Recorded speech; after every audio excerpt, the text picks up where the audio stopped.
Muy buenos días a todos y a todas.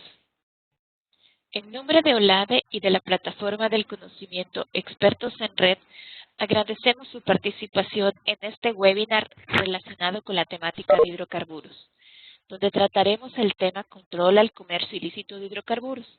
La presentación estará a cargo de Mauricio Muñoz. Mauricio Muñoz es un condecorado sargento segundo de la Policía Nacional del Ecuador, especialista y docente en inteligencia e investigación del crimen organizado en hidrocarburos. Mauricio ha participado en varios encuentros internacionales sobre contrabando de hidrocarburos y coordinación policial.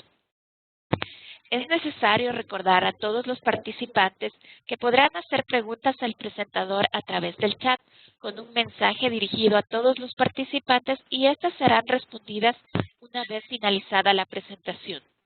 Pedimos por favor mantener sus micrófonos apagados con el fin de que no exista interferencia durante el desarrollo de este webinar. Además, les recordamos que este webinar está siendo grabado y estará disponible en la página de la red en los próximos días. Le damos la cordial bienvenida a Mauricio Muñoz a este webinar. Adelante con su presentación.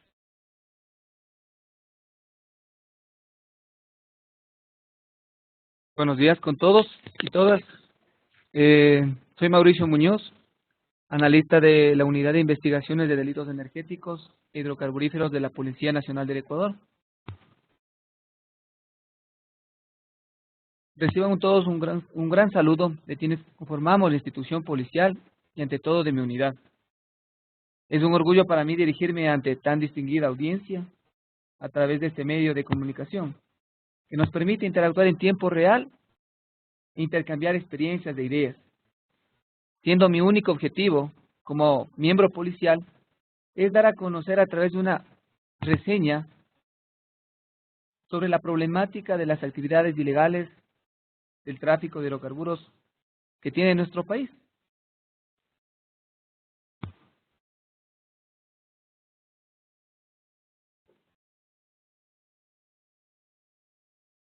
Hablar de este tipo de delitos me conlleva hablar un poco hacia la historia, retroceder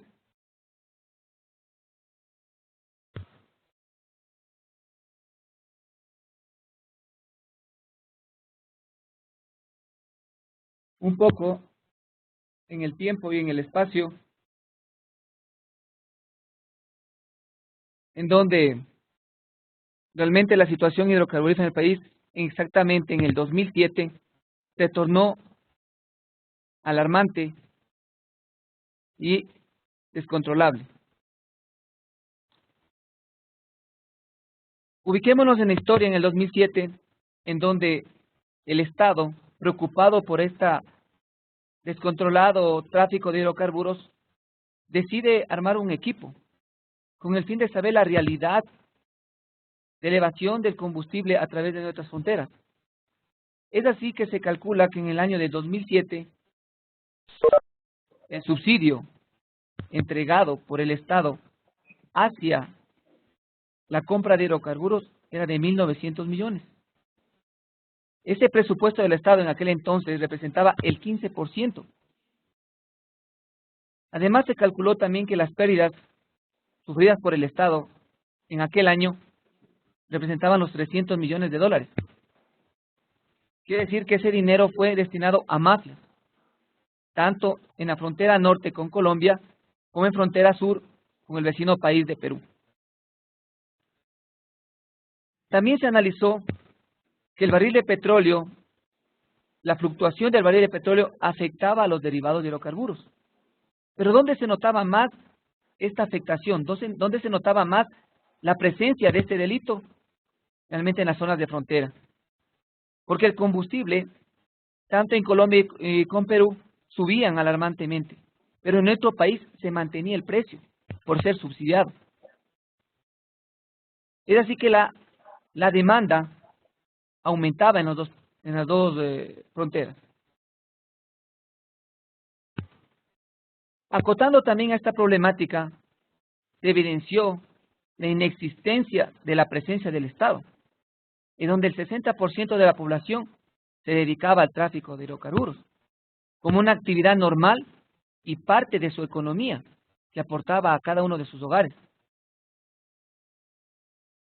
Y otra situación muy importante que no se había tomado en cuenta es que la fuga del hidrocarburo, subsidiado por el Estado, estaba en las mayores volúmenes en el sector naviero. El abastecimiento a barcos internacionales que debían comprar el combustible a precio internacional, lo compraban a precio subsidiado, abastecido por estas mafias, que representaba el 300%. Quiero decir que la menor cantidad de combustible que se puede abastecer a un barco son de 50.000 galones en adelante. Depende de su capacidad. Con todos estos antecedentes y el Estado muy consciente de la problemática que se encontraba, decide tomar acciones urgentes y formar el Plan de Soberanía Energética, un organismo fuerte, competente, con decisiones enfocado ¿a qué? A la reducción de importaciones de derivados de hidrocarburos y a la reducción del desvío del combustible en el país. Quiere decir que el país estaba sufriendo pérdidas exorbitantes y el combustible destinado hacia los habitantes del Estado ecuatoriano no era solo para ellos, era aprovechado por otros conciudadanos. ¿Por qué se crea el plan? ¿Para qué se crea el plan? Tienen muchas aristas.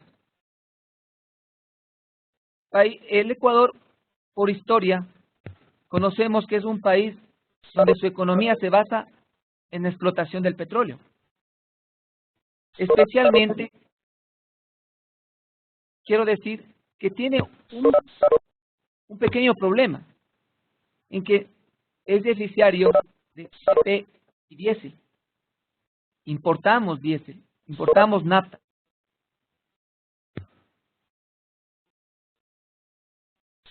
Quiere decir también que al comprar los derivados, los compramos a precio internacional, pero la venta interna en el país, es a precios ínfimos. ¿Quién absorbe el subsidio? Es el Estado ecuatoriano. El Estado ecuatoriano, a su vez, delega esa responsabilidad a Petroecuador. Pero Petroecuador en aquel entonces se descapitaliza de una manera acelerada. ¿Por qué? Porque la demanda es mucho mayor que la oferta, lo que realmente el país consume. ¿Y por qué? Porque realmente los precios en Colombia y en Perú son exorbitantes y ese combustible está destinado para esos dos países, incluyendo nuestro país. La fuga es excesiva de combustible en aquel entonces. ¿Por qué importamos? Porque realmente las refinerías de nuestro país en aquel entonces no abastecían la producción para el consumo interno del país. Entonces es necesario importar los derivados. ¿Por qué también es necesario crear el plan? Porque realmente no existían políticas interinstitucionales.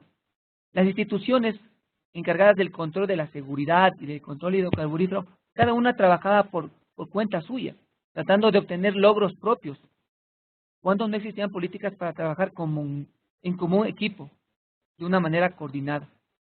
No existía nada de eso. El país realmente estaba al borde del colapso. Una de las decisiones también por la que se forma el Comité de Soberanía Energética es porque realmente, de acuerdo a las estadísticas, el presupuesto del Estado destinado a la compra de derivados comenzó a subir alarmantemente. ¿Por qué alarmantemente? Porque realmente el presupuesto destinado a eso no era la realidad. El consumo del combustible del país no era el real. Estábamos subsidiando el combustible que consumían nuestros vecinos, el vecino país de Colombia, el vecino país de Perú y nuestro país. Ese consumo no era real, no es real. Por eso se decide en el 2007 armar y plantear este plan de seguridad energética. Y posterior, esta lámina nos da la respuesta en que después de la creación de del plan de soberanía, realmente el dinero, el presupuesto destinado a la compra de subsidios baja considerablemente. ¿Por qué baja? Vamos a verlo más adelante con las estrategias de trabajo que lo vino haciendo el Estado ecuatoriano. Quiero recalcar aquí realmente la diferencia de precios, que es muy importante. En Ecuador se ha mantenido. ¿Por qué se ha mantenido? Porque no ha sufrido cambios en el precio de los derivados. Se mantiene. El Estado ecuatoriano aún sigue aumentando el dinero destinado a este subsidio. En aquel entonces el kilogramo de GLP en Ecuador costaba 11 centavos, en Colombia 47 centavos, en Perú $1.02. Lo importante aquí es recalcar que en Ecuador se mantiene que el kilogramo del GLP, del gas, se mantiene. En Colombia y en Perú actualmente son otros precios mucho más elevados.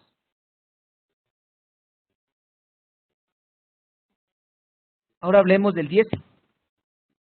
¿Por qué menciono estos dos derivados? Porque son los más apetecidos por estas mafias y los más apetecidos para consumo en ambos países limítrofes. En Ecuador, el galón de diésel se encuentra en 90 centavos. En Colombia en $1.92 y en Perú 3,2. Como vuelvo a repetir, en Ecuador el precio del galón de diésel no ha variado desde aquel entonces. En Colombia y Perú los precios son exorbitantes. Son el doble de lo que se encuentran actualmente y quizás el triple. Las gasolinas. Aquí en Ecuador sufrió un cambio en estas últimas fechas, pero en aquel entonces se mantenían estos precios. Entonces, si nos damos cuenta, las diferencias son abismales. La necesidad de comprar un combustible más barato es indispensable para la subsistencia de las provincias fronterizas de ambos países. Aquí entra en ejecución el plan de soberanía energética. Entra en ejecución, pero de una manera organizada, sincronizada y armoniosa. ¿En qué ámbitos trabajar? ¿Cuál es su base para trabajar? Puede trabajar en el ámbito legal. En primera instancia, si existía una emergencia que tiene que coadyuvar, decreta el señor presidente de la República en aquel entonces, actualmente también nuestro presidente, señor Rafael Correa, emana el decreto ejecutivo 254, donde declara en el estado de emergencia al sector hidrocarburífero, por todo lo anteriormente expuesto. Quiere decir que no existía ley, no existía ley en aquel entonces, y es menester crear una ley sancionadora. ¿Por qué es menester? Porque trabajamos con una ley que no sancionaba ese tipo de actividades ilegales, sino era considerado como un delito aduanero. Y quiere decir que no sancionaba, solo era una situación netamente administrativa. Voy a permitirme retroceder mi exposición para que visualicen la panorámica del Ecuador en aquel entonces, a través de este video.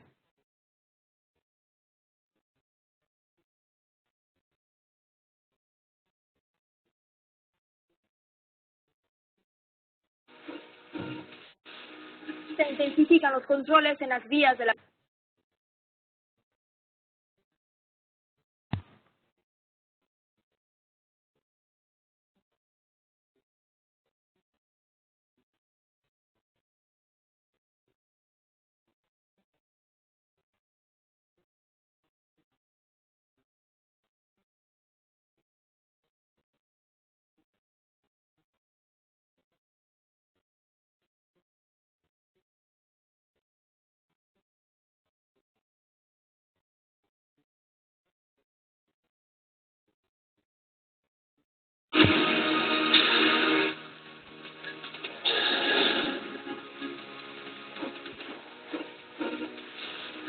Se intensifican los controles en las vías de la frontera sur por el tráfico de combustible, sobre todo en las noches.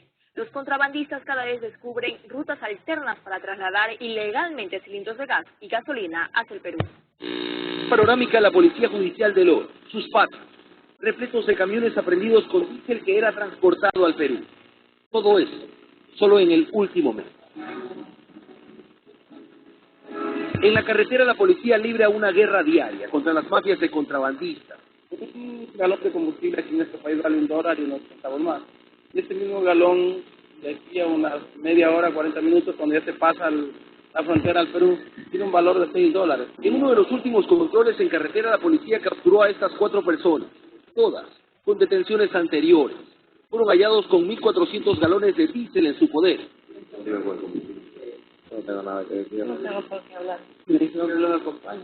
Todas las versiones que tenés que decir así. Y es que es un negocio redondo para quienes cruzan la frontera, pues en uno de estos camiones con balde de madera, con capacidad para transportar hasta 5 toneladas, se pueden llevar hasta 6.000 galones de combustible, gasolina o diésel. Y eso representaría una utilidad de aproximadamente $30.000 para quienes se dediquen a esta ilícita actividad.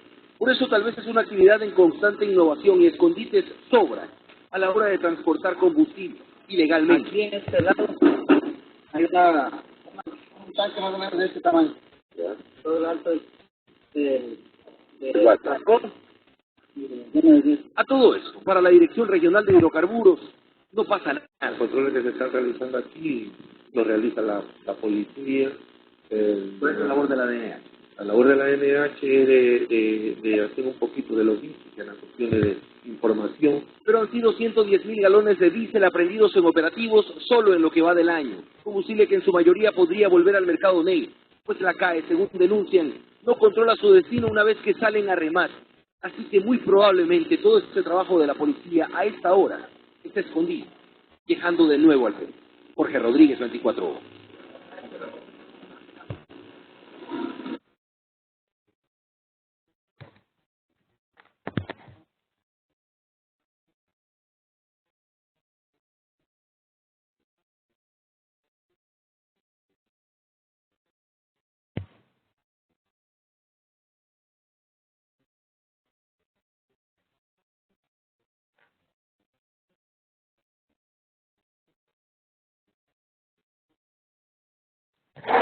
Bueno, como nos damos cuenta, el video plasma en sí todo lo que yo había mencionado anteriormente.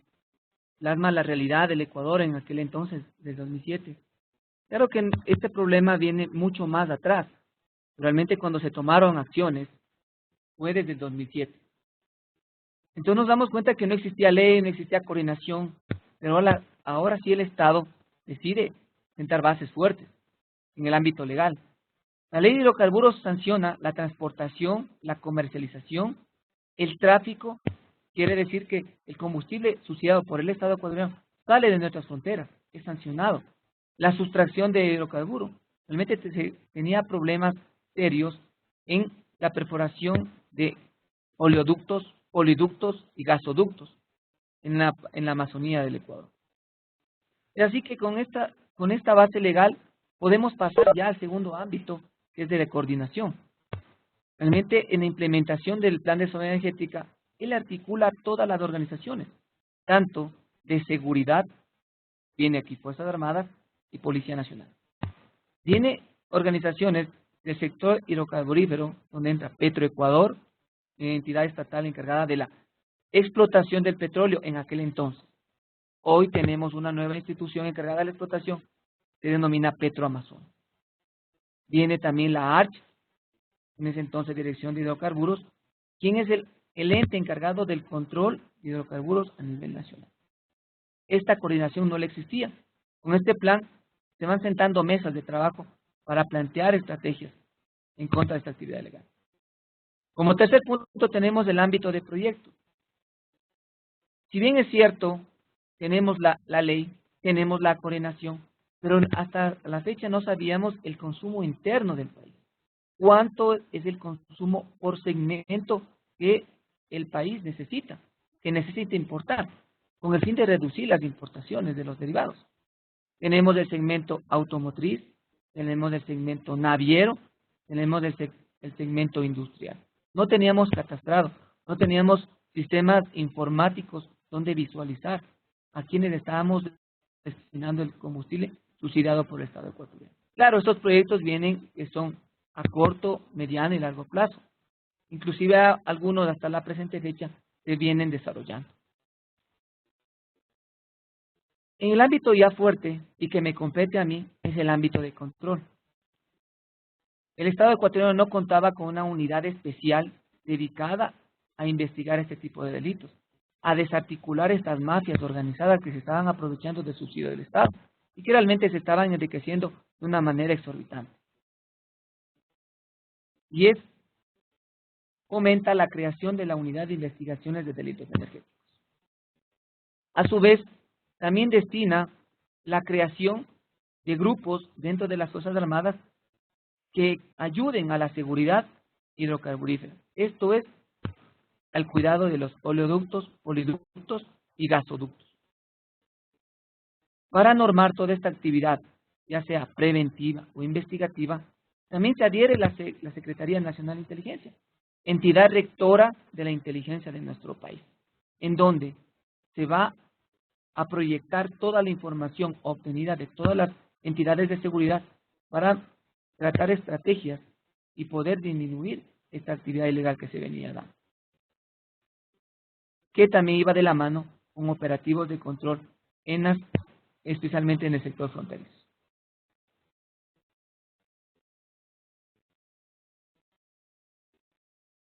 Como mencioné anteriormente, el fuerte de esta actividad ilegal, ¿quién la iba a luchar? ¿Quién la iba a investigar en campo? Es la Unidad de Investigaciones de Delitos Energéticos.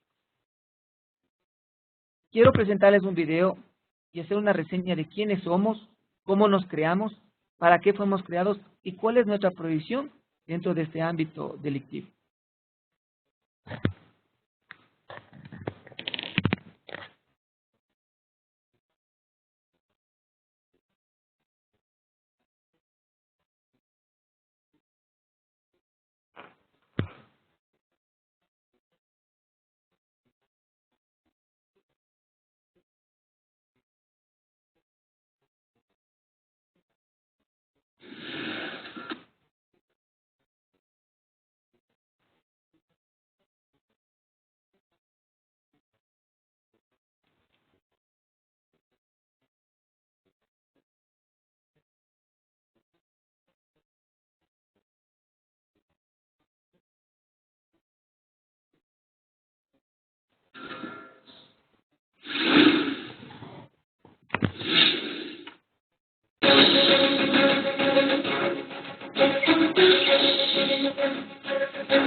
Somos una unidad con gran capacidad de respuesta operativa a nivel nacional, cuya finalidad es detectar y analizar el grado de participación de individuos y organizaciones en las infracciones tipificadas en la Ley Reformatoria de Hidrocarburos y el Código Penal. La UIDH, con sus recursos humanos y logísticos, identificará y neutralizará a personas, organizaciones dedicadas al desvío, uso indebido, comercialización, transporte ilegal y tráfico de combustibles, biocombustibles y derivados de hidrocarburos. La incidencia de los delitos hidrocarburíferos en el sector fronterizo ecuatoriano con Perú y Colombia se ha incrementado en los últimos tiempos, ya que su comercialización es muy lucrativa para quienes se dedican a este ilícito, en razón de que estos productos tienen un costo superior al precio de comercialización en nuestro país. Con estas acciones, la Policía Nacional del Ecuador da un eficiente testimonio de su compromiso de trabajar en defensa de los intereses nacionales para salvaguardar los recursos hidrocarburíferos, que son patrimonio de todos los ecuatorianos.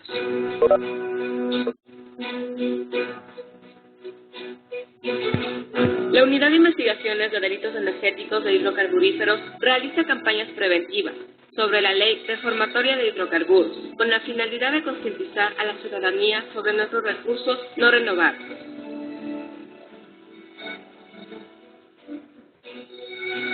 La Policía Nacional ratifica su vocación de luchar contra las personas naturales o jurídicas que cometan los delitos tipificados en la Ley de Hidrocarburos, y hacen un llamado a la ciudadanía en general a fin de que denuncien estos delitos.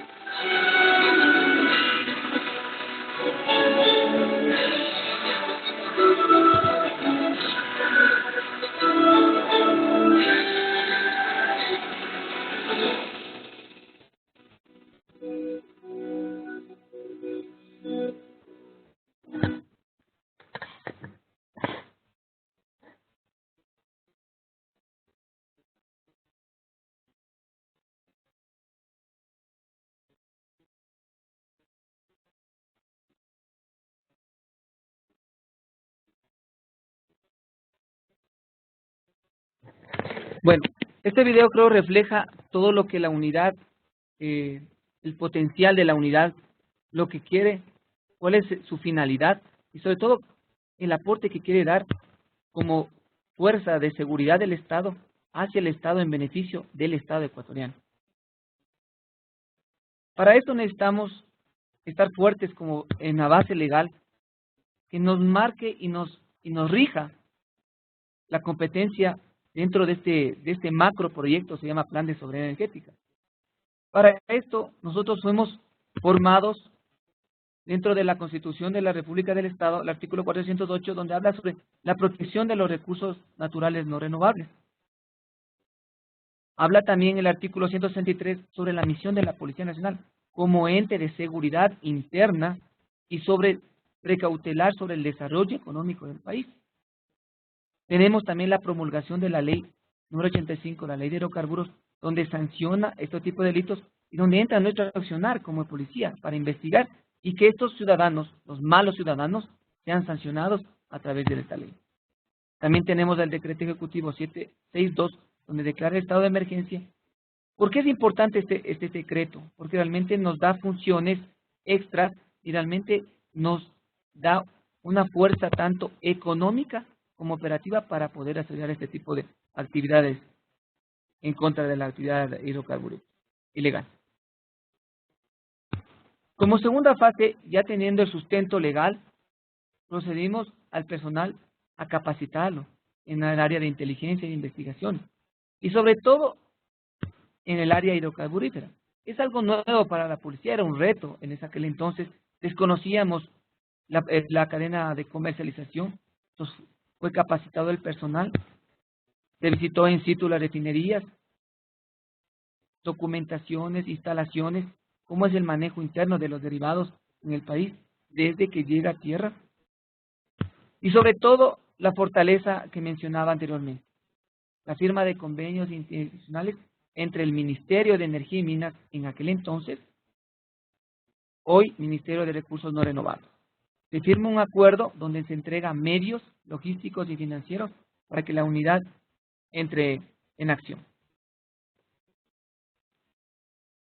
Luego de la entrega de estos recursos y haber tenido sustento legal, la unidad pone en marcha el levantamiento de información y saber en la realidad qué es lo que está pasando en todo el país. Porque desconocíamos en realidad qué es lo que sucedía en cada una de las provincias y qué es lo que sucedía en ambas fronteras. Es así que se puede deducir que el Ecuador es utilizado por mafias transnacionales del crimen organizado que se dedican al tráfico de hidrocarburos. Ecuador abastece a estas organizaciones del derivado tanto a Colombia como a Perú, porque realmente nos damos cuenta que en ambas fronteras existen organizaciones fuertemente diseñadas y armadas y sincronizadas. ¿El tráfico cómo se lo realizaba? Vía terrestre y vía marítima.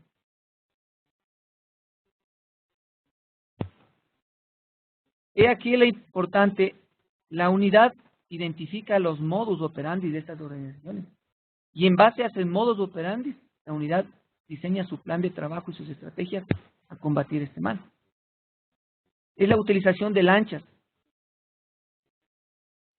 rápidas, lanchas de pescadores, con el fin de trasladar de una manera ágil hacia el país vecino. Tenemos frontera marítima con Colombia y con Perú. Entonces es utilizado el mismo medio en ambas fronteras. Tenemos el almacenamiento ilegal en bodegas. ¿Por qué?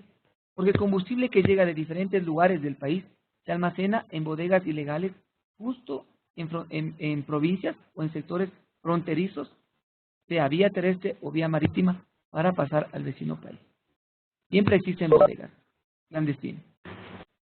En la parte de la Amazonía tenemos la construcción de piscinas artesanales. ¿Qué quiere decir?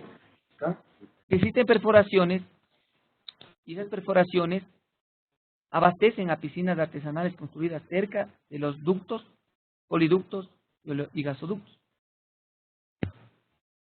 Lo importante también aquí, en los lugares donde tenemos refinerías, se identificó también que hay autotanques que se abastecen de una manera ilegal, sin presentar documentos, y salen de la refinería con complicidad de funcionarios públicos. Salen a abastecer a las bodegas que se encuentran en zona de frontera. También tenemos vehículos que se dedican a abastecer a las bodegas. Tenemos pasos informales por donde pasa todo el combustible ilegal. Son un sinnúmero de pasos, tanto en la parte de frontera norte como en frontera sur. Ojo, aquí hay que recalcar algo. En frontera norte, hace aproximadamente un año, tenemos ya identificado cuáles son los pasos informales. Este trabajo lo realizó el Ministerio de Relaciones Exteriores de ambos países, conjuntamente con Fuerzas Armadas de cada país, en el reconocimiento de estos lugares. Ambos países presentaron alrededor de 75 pasos ilegales. Se consensuó y se quedó en 45 pasos. Los mismos que uno de estos fueron destruidos, otros fueron habilitados y otros fueron realmente puestos en consideración, ya que se encontraban ciudades o pueblos que necesitaban esos pasos. Realmente en la frontera norte con Colombia se tiene un trabajo adelantado e identificado estos pasos informales. Lo que no sucede es con frontera con Perú. No sabemos realmente cuántos pasos informales pueden haber. Vehículos con autotanques, vehículos con tanqueros adulterados. Realmente aquí se identifican vehículos que los acoplan, hacen tanques adicionales, modifican la estructura de sus vehículos con el fin de hacer esta actividad ilegal. Identificados los modos operandi, la unidad también piensa que el Ecuador está ubicado en un lugar estratégico, porque existe presencia de organizaciones delictivas armadas. Recordemos que esas organizaciones no solo se dedican al tráfico de combustible, también se dedican al tráfico de drogas, armas, trata de personas. Entonces, son organizaciones estructuradamente son fuertes. Parte de estas organizaciones se dedican a abastecer de combustible, sí, pero no dejan de ser fuertes. La frontera del Ecuador, tenemos, en frontera norte tenemos Esmeraldas por parte de Ecuador y Tumaco en la parte de Colombia. Allá se destina la mayor cantidad de combustible. En frontera sur tenemos en la provincia del Oro y circunda con, se puede decir, el distrito de Tumbes. Tenemos espacio acuático y tenemos espacio terrestre. La permeabilidad de la frontera es amplia. Realmente es amplia, es un poco incontrolable. Por eso se forman la gran cantidad de pasos informales. El empleo de vehículos particulares, transporte de carga. Tenemos vehículos particulares, quiere decir que cualquier persona que necesita dinero abastece su vehículo, se va al país vecino, descarga el combustible y tiene una ganancia. Transporte de carga. Los vehículos fronterizos, transfronterizos, aprovechan sus viajes hacia los vecinos países para llevar también combustible de una manera ilegal. Barcos pesqueros que vienen a abastecerse a nuestro país, en vez de cargarse con combustible a precio internacional, se abastecen de combustible a precio subsidiado. Y lanchas, las lanchas, hablemos de lanchas pesqueras. La apertura migratoria en ambos países. Estamos hablando en frontera norte, realmente por acuerdo de nuestros presidentes, hay una libre circulación de personas y de vehículos. Pero quiero recalcar algo importante aquí en la frontera sur. Este tráfico de hidrocarburos se aumenta o se alarma a raíz de la firma del convenio de paz en 1998 Ecuador-Perú. Realmente, como las fronteras se abrieron, realmente este delito se aumentó, se desbordó, porque antes de la firma existían controles en ambos países, entonces no era tan visible ese tipo de delitos. Y por último, un factor geoestratégico es el desvío derivado con fines ilegales. ¿Por qué con fines ilegales? Porque realmente causa problema en la economía de ambos países. Y también está destinado a organizaciones. Hablemos en la frontera norte, sectores cacaoteros, lo que es para refinar droga, laboratorios, y en la parte de Perú, abastecer a empresas. La problemática del país nacional tenemos muy claramente identificado. En las dos fronteras tenemos el tráfico de hidrocarburos alarmante, frontera norte, frontera sur, pero adicionalmente tenemos un problema interno en el país. Tenemos el mal uso de los derivados. ¿Por qué? Porque si aquí una empresa se dedica a obtener una ganancia, esta empresa debe comprar combustible a precio internacional, no subsidiado. Pero, de igual manera, el combustible internamente se desvía. Tenemos el mal uso de GLP. El gas de uso doméstico, el gas, como le llamamos aquí, el GLP, el subsidiado es destinado para la persona que no tiene una ganancia económica, es decir, para la ciudadanía. Pero la persona que tiene una ganancia, en caso de un negocio, debe comprar un GLP a precio ya no subsidiado.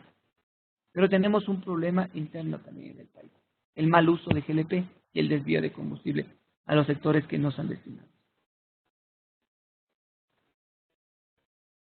Para esto se han identificado las provincias en el país y sus modos operandi. Como les mencionaba anteriormente, en la provincia del Carchi, frontera norte, el modus operandi es el transporte transfronterizo y fronterizo. Estos vehículos de carga pesada adhieren a su estructura tanques de grandes proporciones. Realmente un vehículo de estos puede llegar a pasar 1000 galones, 700 galones, depende de la estructura, porque no hay una reglamentación que restrinja el acoplamiento de estos tanques. Tenemos también la utilización de asémilas, que especialmente se los ubica en la montaña o en los ríos para pasar los hidrocarburos. Tenemos la red de distribución de cilindros de GLP. En la provincia del Carchi, solo en la provincia del Carchi especialmente, tenemos la tarjeta inteligente. Quiere decir que la persona que posee esta tarjeta, quiere decir que tiene derecho a X cantidad de cilindros, porque fue estudiada y analizada cuántas personas forman parte de su familia y se le entrega el cilindro al mes, puede ser 2, puede ser 3, depende de la cantidad de cilindros. Pero las familias no lo están utilizando, la están revendiendo a estos traficantes de hidrocarburos para llevarlos al vecino país de Colombia. Tenemos también en la provincia de Carchi la existencia de vehículos con doble fondo. Estos vehículos, en cambio, totalmente cambian su estructura de la parte posterior del vehículo y se convierten en bodegas móviles que pueden trasladar hasta 300 o 200 galones. Depende del tamaño del vehículo. En la provincia de Esmeraldas, una situación muy importante. En este sector del país predomina el sector pesquero. Tenemos alrededor de 3.200 embarcaciones con un cupo de 1.200.000 galones de combustible de pesca artesanal, ubicados en sectores estratégicos dentro de la frontera de norte, en la provincia de Esmeraldas, que, como vuelvo a repetir, colinda con Colombia en la parte marítima también. No tenemos terrestre, solo tenemos marítimo. ¿Cuál es la estrategia aquí de los traficantes? Utilizan las estaciones de servicio para abastecerse Pero ¿cómo se abastecen? Con cupos de pescadores. Aquí es más fácil vender el combustible destinado para la pesca al traficante que ir a pescar. La ganancia es positiva. ¿Por qué?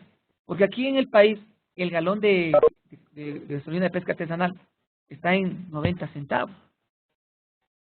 Pero al traficante se lo vende en $1.50 o quizás en $2. Pero cruzando la frontera, ya en Colombia, las mafias dedicadas con los laboratorios de drogas lo compran a $4. La pregunta es, ¿tanto combustible para qué es utilizado y por qué es utilizado? Se desarticuló una organización que mensualmente traficaba 100.000 galones. Debo entender por qué la cantidad de combustible. La gasolina de pesca artesanal, su componente es nafta y lubricantes, diésel.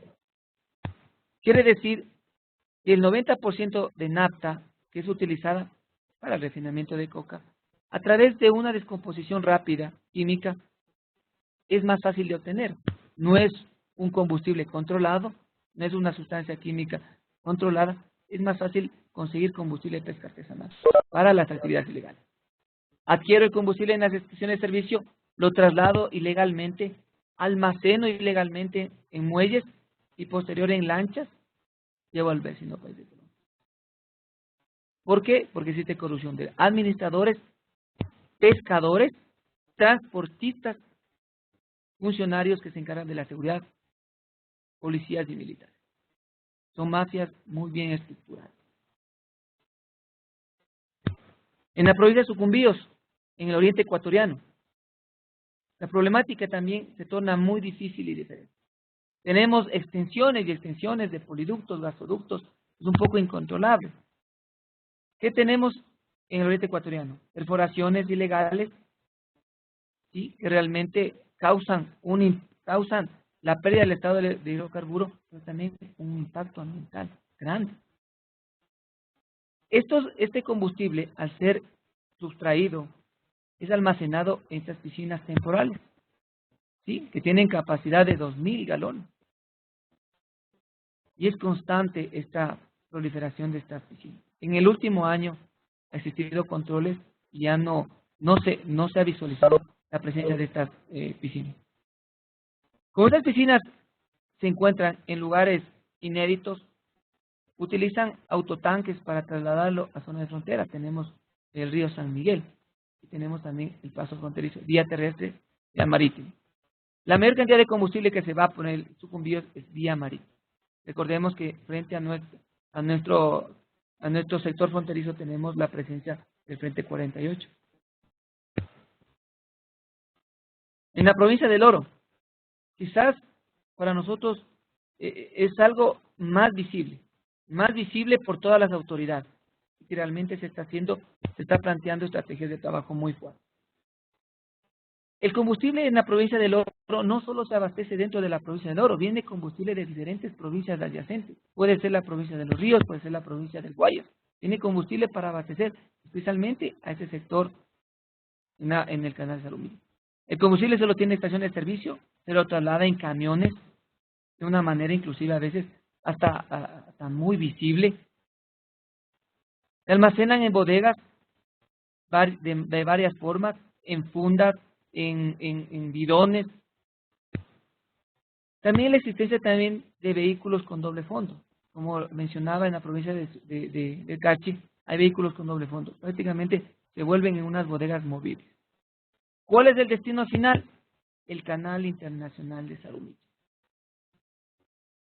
Un foco donde la unidad ha realizado varios operaciones. La provincia del Oro, en frontera sur, tenemos igual la presencia de bodegas, igual el almacenamiento de hidrocarburos, que abastecido por camiones fronterizos y transfronterizos, y vehículos pequeños que se les denomina hormigueo. Hormigueo quiere decir que un vehículo sin modificación de estructura pasa por varias veces al país vecino donde deja el combustible abastecido en el Ecuador. Tenemos la provincia de Zamora Chinchipe. En cambio, aquí tenemos una situación muy diferente. Aquí no hay tráfico de hidrocarburos, aquí tenemos el mal uso, pero a gran escala, porque existen la minería ilegal.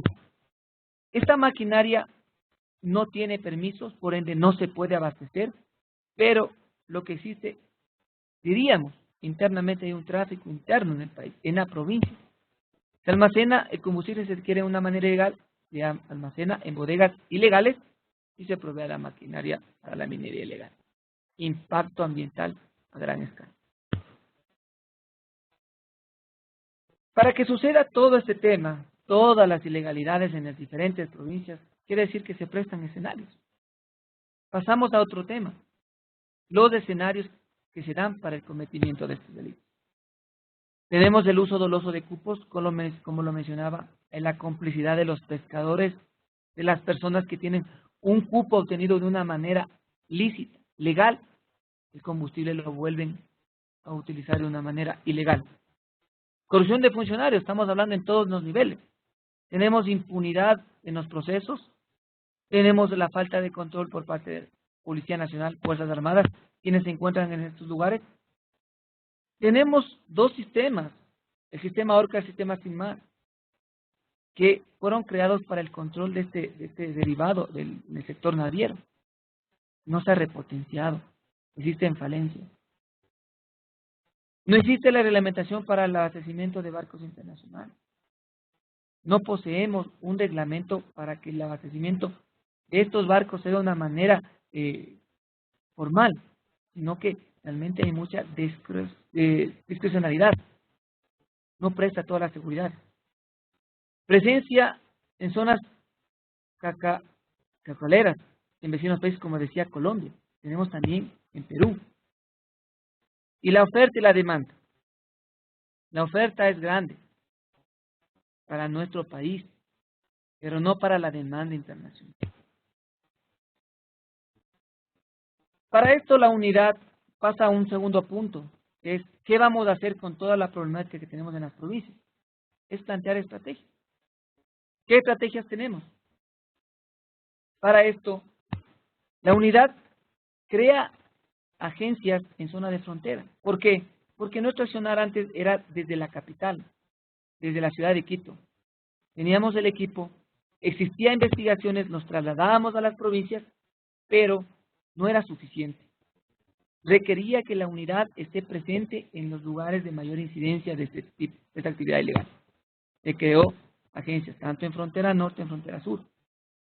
Hay agentes trabajando constantemente en la desarticulación de organizaciones. Se establece contacto con policías hermanas, ¿sí? Tanto con Colombia como con Perú. Intercambio de información interna. Ahí hablamos la coordinación entre instituciones del Estado, que trabajan para el Estado en beneficio del Estado, conjugar toda la información que tiene cada institución. Intercambio de información entre instituciones ya netamente de seguridad, con el fin de poner en conocimiento de la Fiscalía para aperturar investigaciones y realizar operativos en conjunto, que es lo que quiere. Identificar estaciones de servicio de una manera que están involucradas con organizaciones. Realmente, ¿de dónde sale el combustible? De la refinería, de las estaciones. A ello va enfocado realmente en primera instancia las investigaciones.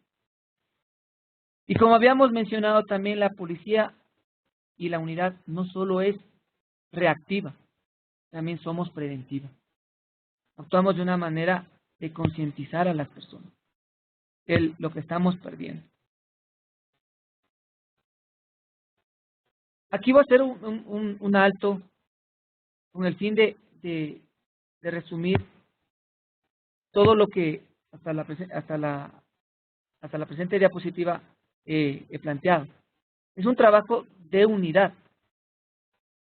En la siguiente diapositiva va a plasmar el trabajo que viene haciendo el Estado con relación a las estrategias de coordinación a nivel ya internacional. Para esto, nuestros presidentes, como ven la alarmante situación en ambas fronteras y el perjuicio que se causa al Estado ecuatoriano, se firman declaraciones presidenciales. Para eso se establecen compromisos binacionales. Estos compromisos tienen que ser revisados y cumplidos durante el transcurso de un año. Para esto, ¿quiénes son los responsables? Está dentro de los diferentes temas, está dentro del tema de seguridad. Antes estaba tomado en cuenta dentro del tema de infraestructura, ahora es un tema netamente de seguridad.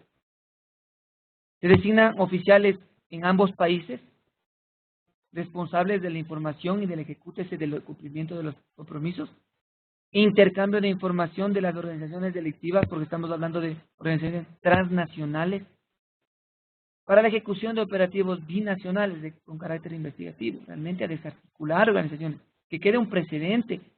El trabajo de todos los estados está puesto en ojos de ellos. Operativos binacionales simultáneos preventivos, la presencia de personal uniformado, la presencia del Estado. Para esto, culminaremos con logros. ¿Qué es lo que se ha obtenido desde aquel entonces que se volteó a ver la problemática del país desde el 2007? ¿Qué hemos logrado? Hemos logrado que se emanan decretos ejecutivos. Hemos logrado que esta actividad ilegal se sancione de una manera drástica, tanto privación de la libertad como de una manera pecuniaria. Y sobre todo firmar acuerdos presidenciales. Recordemos que en la parte legal, en la actualidad, el país, Ecuador, cambió su reglamentación penal desde el 10 de agosto del año en curso, en donde la tipificación de delitos hidrocarburíferos son más fuertes, son más sancionadores y protegen los recursos no renovables del Estado. En el ámbito de coordinación, ¿qué hemos logrado? Creaciones de comités provinciales que nos ayuden al Estado central desde sus provincias, forma grupos de trabajo con policía, Fuerzas Armadas, funciones encargadas del control hidrocarburífero, seguimiento al trabajo que viene haciendo el país internamente, centralización de la información que tenemos. En el 2007 se forma el Plan de Soberanía, pero en la actualidad tenemos el mismo proyecto, quizás renovado, con el Comité Nacional de Soberanía Energética, quien lidera estos espacios a nivel nacional e internacional.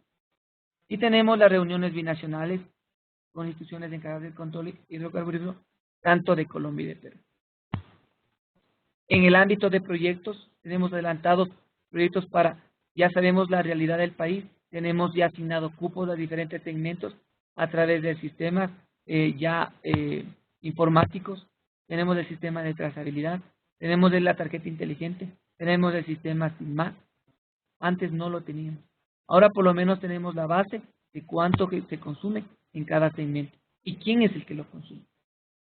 Generación de metodologías para asignación de cupos en el segmento automotriz y pesquero. Algo que no lo poseíamos, ahora lo poseemos. En el ámbito de control, se creó la unidad de investigaciones de residuos energéticos, quien ha articulado varias organizaciones. En el levantamiento de información de inteligencia sabemos la problemática de cada provincia, en cada frontera, cuál es el modus, y la realización de operativos binacionales, lo que ha fortalecido el trabajo tanto del Estado como de cada institución que se dedica a ese tipo de actividad. Y como para finalizar el tema, la pregunta es, ¿cuánto recuperó el Estado? ¿Qué logró con toda esta actividad? ¿Cuál fue el resultado? Son estadísticas desde el 2007 al 2014. Como vemos, lo que más se comercializó ilícitamente fue el diésel. El Estado recuperó 898.901 galones que iban destinados a las mafias y por ende a tener una devolución económica para estas mafias. En segundo le ponemos la gasolina, 169.824 galones. Tenemos también el GLP, también muy apetecido en zona de frontera. Y lo más importante, tenemos el búnker y la gasolina de pesca artesana. Podemos resaltar esos datos.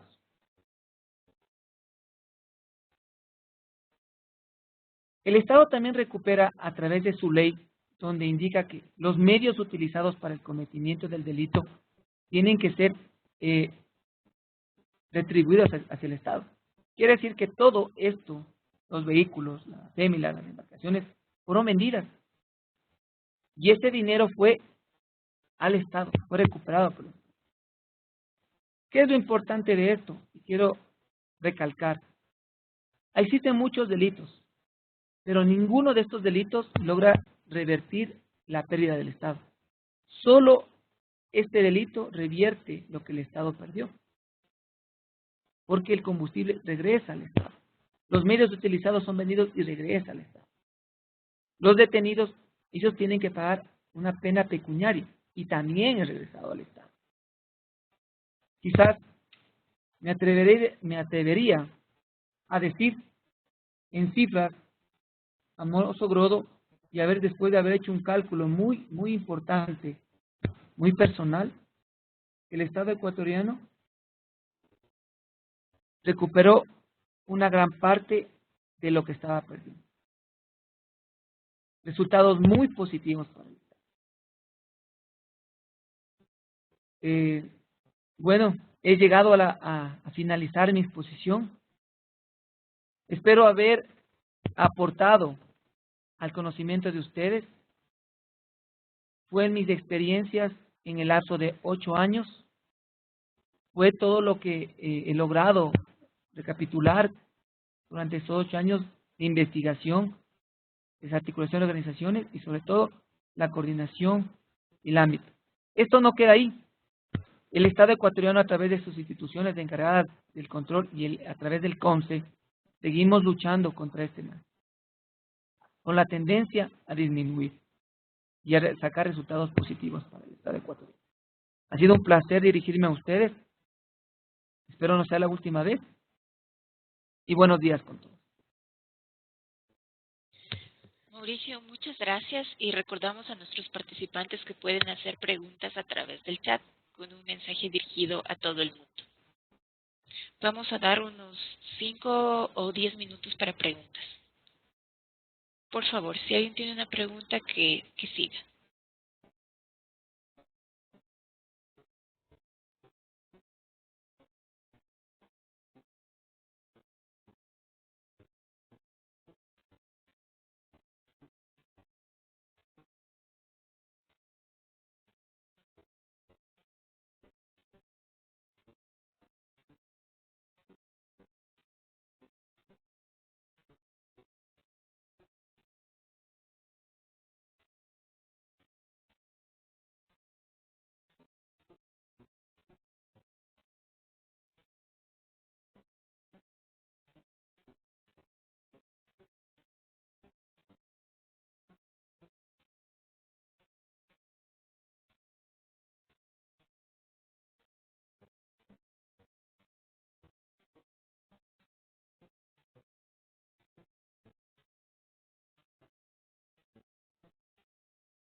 Mauricio, tenemos una pregunta.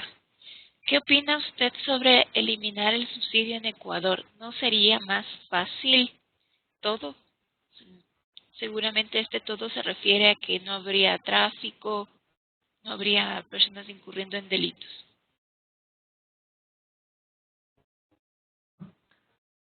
Bueno, atendiendo a la pregunta, realmente el Estado ecuatoriano está cambiando su matriz energética. Existen proyectos que subsidia el Estado, el subsidio que está generando el Estado lo va a hacer de una manera paulatina, porque tiene que encontrar también varios factores y no causar un impacto social que conllevaría a varias aristas, varios problemas. Aquí realmente es reducir el subsidio, pero paulatinamente, pero dando también otros aspectos positivos. Un ejemplo de el cambio de la matriz energética, que es un proyecto muy grande. Existen también proyectos que están a corto plazo, como es el sistema de trazabilidad para tener un mejor control del hidrocarburo. Y creo que la mejor manera es dar opciones a los conciudadanos y que de esa manera no se vea afectado cuando se elimine el subsidio de una manera prolongada. El Estado Gracias. piensa que sí lo va a hacer de una manera muy prolongada, paulatina. Mauricio, una pregunta. Antes del 2007, ¿existían personas que no tenían la noción de que al comercializar los hidrocarburos estaban incurriendo en un delito?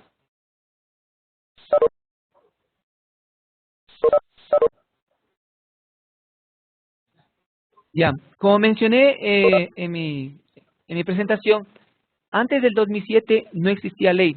La ley de hidrocarburos sancionatoria se emana en septiembre del 2007. Antes de esa fecha, estos actividades de hidrocarburo eran tomados en cuenta como un delito aduanero. Y el delito aduanero es una situación netamente administrativa. Entonces, por eso la gente no sabía quizás que el perjuicio que causaba el Estado, pero realmente porque tampoco había ley.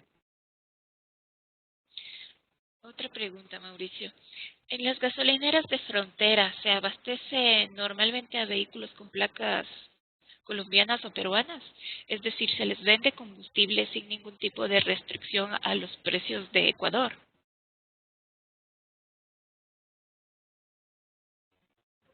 En zona de frontera no hay ninguna restricción porque realmente se establecieron políticas, pero regionales. En frontera norte, por ejemplo, en Colombia, en el Carchi, a vehículos con placas colombianas se les dejaba abastecer solo $5. Y a los conciudadanos de esa provincia solo se abastecían con $10. Entonces era restringido. Pero actualmente ya no. Realmente no queremos caer en una ilegalidad del Estado ecuatoriano y realmente la libre circulación, el libre abastecimiento. Tengo otra pregunta. Teniendo en cuenta que la experiencia de Colombia con los cupos de combustibles en zonas de frontera no ha sido la mejor solución, Ecuador ha analizado que esta no sería el mejor control para combatir el desvío de los combustibles a otras zonas. Tal vez tiene algún comentario sobre esto.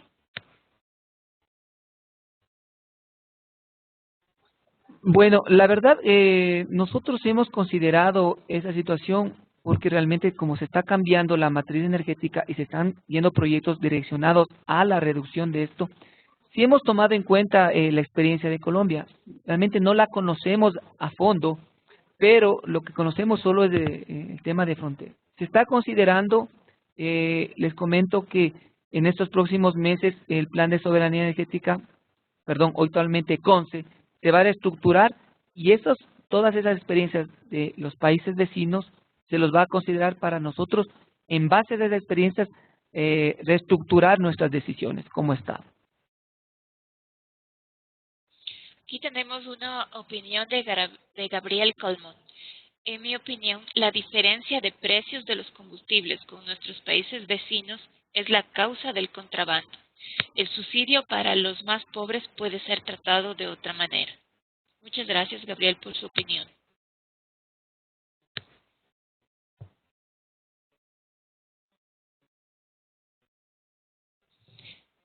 Si no tenemos más preguntas, creo que podríamos dar por terminada la sesión de hoy.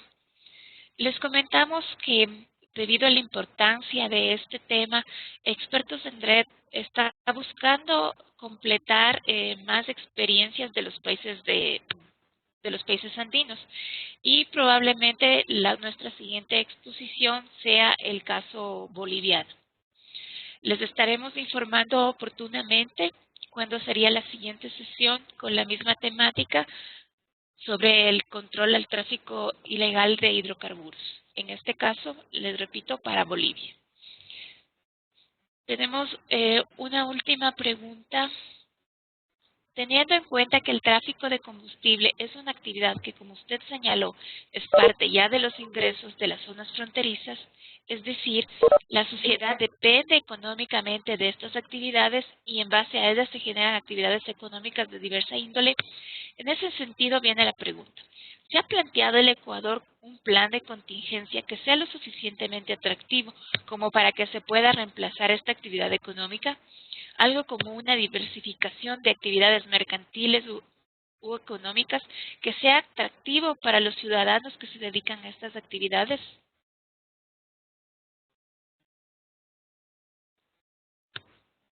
Bueno, la verdad, el Estado ecuatoriano sí está buscando alternativas de la productividad en las zonas de frontera.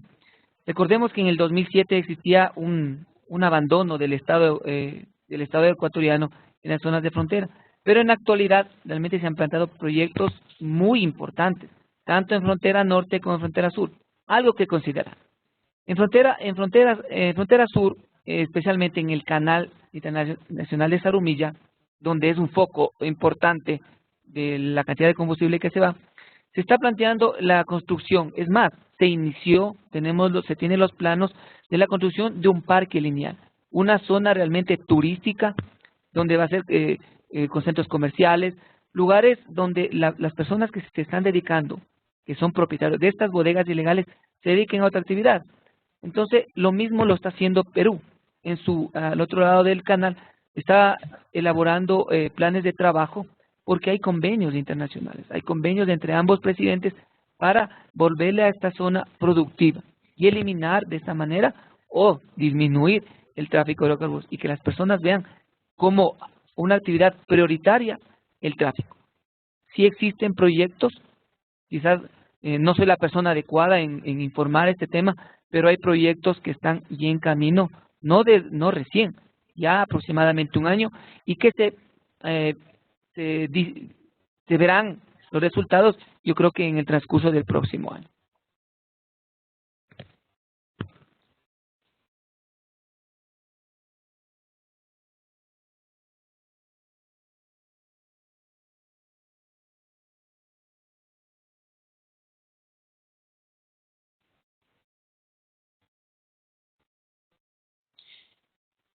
Bueno, aquí hay un comentario de Andrés que dice: muchas gracias, Mauricio, muy enriquecedora su exposición.